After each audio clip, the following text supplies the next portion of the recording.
Two Lupe Fiasco heaters there. The iconic kick push into the heavy, extremely underrated he say, she say. Two perspectives, but one great piece of storytelling. Man, so I want to jump in because I was there with you, with Lupe Fiasco on just a different side of Australia. Yeah. Skating very much, you know. I used to love skateboarding, and it sounds like what you articulated with your musical journey was literally what I went through, from that soft rock to soft rap, right? But I know in my sort of, especially that sort of early teenage years, starting to do high school, like we sort of talked about, skating a lot, being on the streets a lot. Was there troubled times for Dill, or was it clean? What was the go? Take us there. No, I'm very, very lucky. As I said, I grew up in North Fitzroy, and that, like, you know, in Melbourne now, anyone lives in Victoria, that's like one of the coolest places you can live. Like back when I was growing up, it wasn't as desired. It was quite like a rough area, to be completely honest. And yeah, we got up to a lot of fun. Like my really good mates that I grew up playing footy with in Fitzroy are still like some of my absolute best mates to this day. And there's so many funny memories and music that goes along with them. And, you know, I could speak for hours, like Killers, the Ministry of Sound, all that sort of era was like really in that time. And it was just like hilarious. Some of the tunes you'd sort of listen to at house parties at 15, and the lights would come on and be sweaty and bodily fluids just everywhere.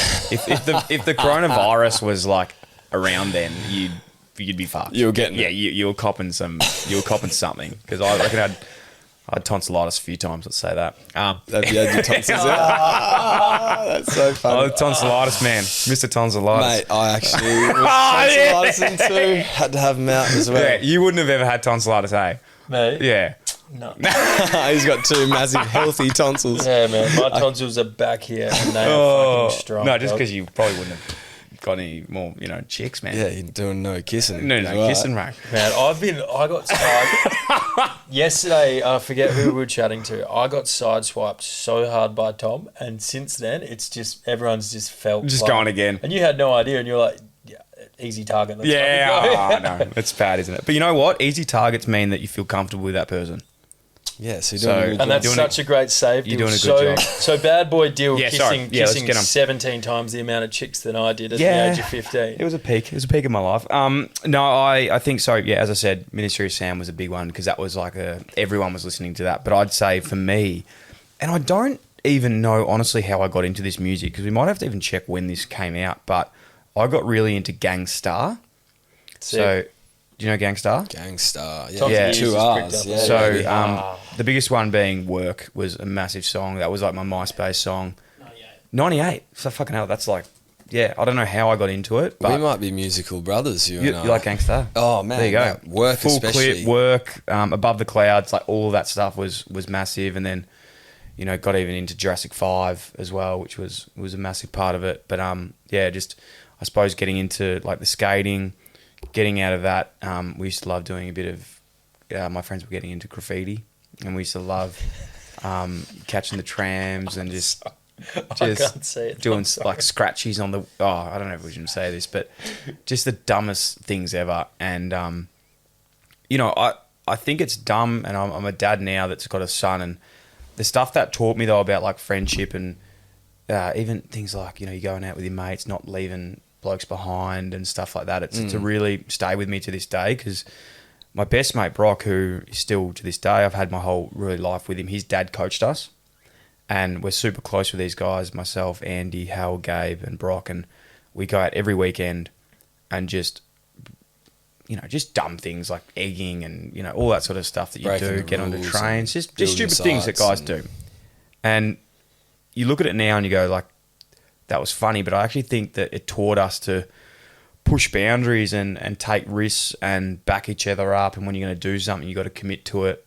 And, your word is your word. If you say you're going to do something, you got to do it. And I genuinely think like growing up with the friends that I did and the music and the stuff we did has made me push myself to try and do new things. So I look at all of them now and they're all absolutely excelling, like incredibly excelling in their careers and lives post being 15 years old. But I think it genuinely has to do with growing up with each other and just having a good support network around us. listening to good music. So you bombed some trains. What was your line? No, we didn't. I was on the... Actually, we should play Hursty. Have you ever heard Hursty by Speak? That was probably not in my playlist, it's in top songs, but Hurstbridge line was my line. I've got a funny story for you, actually. So there was... I'm an anxious guy, but long story short, we're at my mate's house in... this would have been in high school, and the graffiti craze was on. And we jumped... So a back on is when you jump on the back of a train. Makes sense. And you just ride it and you go to the next station. And long story short, me and my mate are waiting there. We're like, we've got to do this. It's sort of like, you got to get it done. And it's just, and when you say get it done, it's like everyone's hit it back on. Like, not many people did it, but if or, you did, you were sort of pretty cool. And you wanted to hit that accolade. It meant you were going to get tonsillitis the weekend after, sort of thing. Gotcha. That's what it meant. After you just recovered from the previous bout. Sort of meant you were going to get tonsillitis. And, can we cut that? And anyway, we jumped on the back of the train, but this train was normally there's 6 carriages, I think, and this was 3, so it was really short. Ran up, jumped on the back, and I wouldn't actually recommend doing this, by the way. It's completely stupid. And we got off at the next stop, and when we got off, I was wearing Air Maxes, and we got off the train and we're jumping on the platform, and like 6 guys jumped the fence, and were like, they grabbed us, and they're like, we're X and X crew, like, what the fuck are you doing? Doing back-ons on our trains. And I was like, oh my God, like, what the fuck? And they grabbed me, grabbed my mate, and they're like going at us, and then all of a sudden the guy goes, look, mate, we're just joking, like, we love it, but we're going to pretend to bash you, and we'll see what your mate does. Anyway, so they're pretending to bash me. My mate runs off by himself, like literally like sprints. We had to call him back. No way. Yeah, and we ended up jumping the fence to the back, and they were all like these just lads, as you would call them, Adelaide's these days. So they were just sitting at the back of this like pub on milk crates, just drinking beers, and they were a big like graph crew, and they would have been like 25, 30. We were like 15, 16, and we're like, mate, we got to go. But still to this day, like, we still laugh about it. Just such a good time in our lives, like, funny as story that I still bring up with my mate, and he has to buy me a beer all the time because he ran off from me getting bashed. Mate, that is incredible. Take us back, man. All right, I'll take you to work.